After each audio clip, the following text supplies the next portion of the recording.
كل الناس طلعت من 2022 بدروس الا انت يا حزينه طلعت بدهون.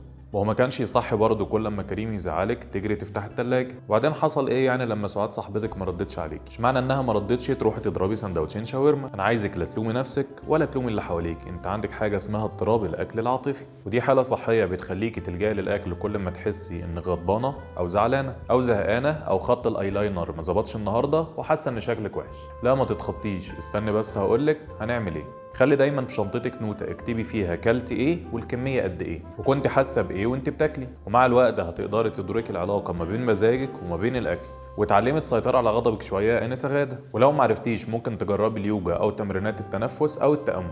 واحب اقولك ان الدعم من اللي حواليكي مهم جدا. لا مش قصدي انك تطلبي الاهتمام، حاولي تحوطي نفسك بناس تقدري تفضفضي معاهم. رابع حاجه ودي الاهم، حاربي الملل. مش كل ما تحسي نفسك زهقانه تروحي الماركت قسم الشوكولاته. ممكن تجربي تسمعي اغنيه او تتمشي، ولو زهقتي ممكن تتفرج على فيلم.